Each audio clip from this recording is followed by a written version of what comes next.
Russia's conflict in Ukraine has found echoes in the Balkans.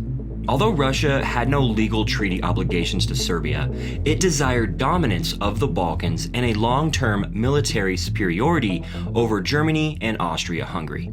Even as Serbia has had a long-standing conflict with Kosovo, Russia had a motive to postpone militarization, and most of its officials preferred not to go to war. Recently, China has also been seen to a significant interest to Serbia, leading to uncertainties about the future of Kosovo-Serbia and its relations with Russia. Tensions escalated between Kosovo and Serbia over the weekend, stoking fears of new upheaval in the Balkans at a time when their Western allies are focused on the Ukraine conflict.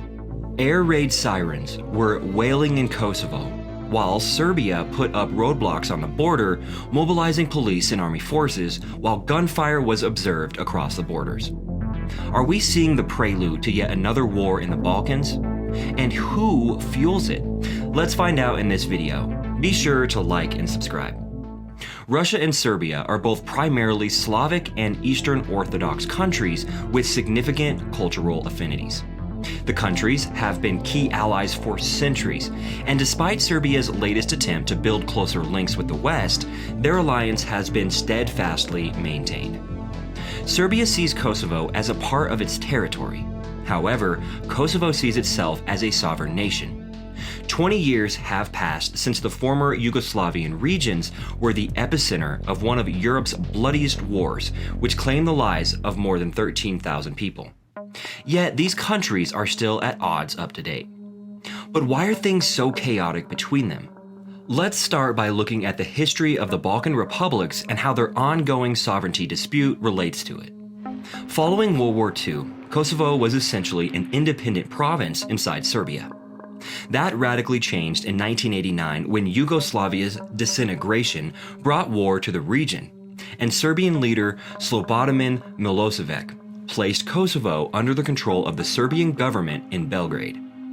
Kosovo declared its independence from the Socialist Yugoslav Federation, following in the footsteps of Croatia and Slovakia, although it did not get far. Few nations recognized the state, and in the meantime, violence had erupted in Bosnia, forcing Muslims from their home in a practice that came to be known as ethnic cleansing. A paramilitary organization had formed by 1996. Armed warfare had started by the Kosovo Liberation Army, or KLA, in a campaign against Milosevic. Early in 1998, Serbian Special Police slaughtered nearly 50 members of the KLA leader's family. The killings intensified as Serbian police continued to execute ethnic Albanians as part of a purported war on terrorism. The KLA retaliated with its violent campaign. The international community strongly condemned the violence. In 1998, while NATO was preparing for an intervention, the UN restricted the sale of weapons to Serbia and ordered a ceasefire. Then, in 1999, the so-called Rakak massacre occurred, in which 45 ethnic Albanians were massacred by Serbian special police. After that, Serbia was the target of a 77-day bombing war by NATO, during which several civilians lost their lives. At this point, the war had displaced over 1 million people. The Serbians left Kosovo and the KLA demilitarized. An independence campaign under the United Nations was responsible for deciding Kosovo's future status. Currently, more than 100 nations recognize Kosovo as an independent state, except Serbia. The Brussels Agreement was a pact that attempted to normalize ties and integrate the Serb minority in northern Kosovo.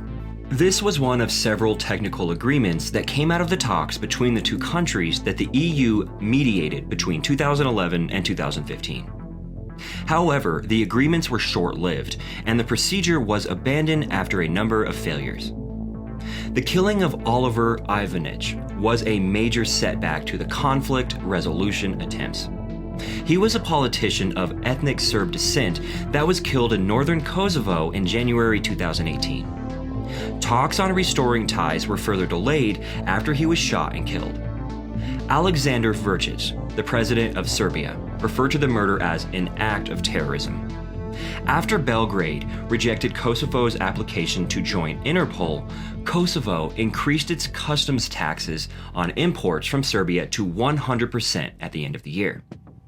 The decision by Kosovo to transform its security force into an army is another factor that Serbia views as a possible threat that could prompt a military attack from Belgrade. The British ambassador to Kosovo, Ruari O'Connell, stated in an interview with Euronews that there were ongoing deliberations to reach a border agreement, but that it would take some time. He stated that both sides needed proper settlement and must be willing to sit at the table seriously, come prepared, and speak to their people. However, the negotiations were unsuccessful because Kosovo declined to impose the levies. Long before Russia turned the conflict in Ukraine into a full-scale war, there were tensions in the Western Balkans. Russia also wanted the Western Balkans to stay a troubled part of Europe that could be used as a threat when it suited Russia's needs. Knowing that Russia is becoming more interested in the Balkans, Kosovo has committed and taken steps to stop any attempts to make the country less stable. In this way, the government of Kosovo told 2 Russian diplomats who worked in Kosovo that they were no longer welcome there because they threatened Kosovo's national security. But after Russia attacked Ukraine, there was concern that the conflict in the Western Balkans could get worse because there was still a problem between Kosovo and Serbia. The political atmosphere in Bosnia and Herzegovina was unstable. But even though the US and EU paid more attention to Ukraine, they shifted their attention back to the Western Balkans. Since the war in Ukraine started, the EU has been more vocal about asking Serbia to join the West and put sanctions on Russia. Russia has always wanted to link its political and military actions to the Balkans, but this desire has grown after the attack on Ukraine. Russia's attempt to compare Kosovo to the parts of Ukraine and the Caucasus has pushed the EU, NATO, and some political leaders in the West to speed up the process of coming to a final agreement between Serbia and Kosovo. This would be the only path for the status quo to stop helping Russia and for the region to get closer to joining the Euro-Atlantic community. President Alexander Vučić of Serbia called a high-level meeting of military officials on Sunday night.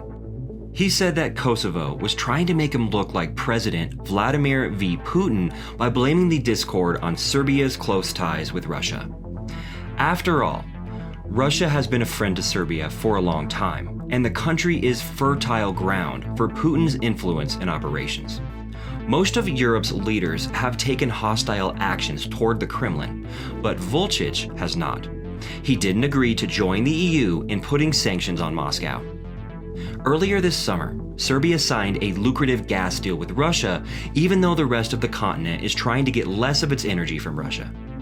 Vučić has also let Russia's state propaganda groups keep working in Serbia. This is because his naturalist rule has hurt Serbia's democracy and raised concerns about press freedom. They have a big part to play in making the area more divided. Analysts see a bigger problem. A recent report from the International Crisis Group said, instead of a vision of joining a peaceful and flourishing Europe, there is a heightened realization of stagnation in which each country's historical injustices and unfinished business worsen as constant parts of election campaigns and possible conflict triggers. Leaders try to distract people from slow economies, corruption, low living standards, and nepotism by using rhetoric that stirs up trouble. Russian ally Serbia received a powerful Chinese anti-aircraft system in a covert operation amid Western worries that a buildup of weapons in the Balkans during the conflict in Ukraine could jeopardize the fragile peace in the area. In early April, according to the media and military experts, 6 Chinese Air Force Y-20 cargo planes purportedly carrying HQ-22 surface-to-air nuclear missiles for the Serbian army landed at the commercial airport in Belgrade. The Nikola Tesla Airport in Belgrade is where the Chinese cargo jets with military markings were spotted. The Serbian Defense Ministry did not immediately answer a request for comment from the media. Experts viewed the delivery of weapons over the borders of at least two NATO members, Turkey and Bulgaria, as evidence of China's expanding global reach.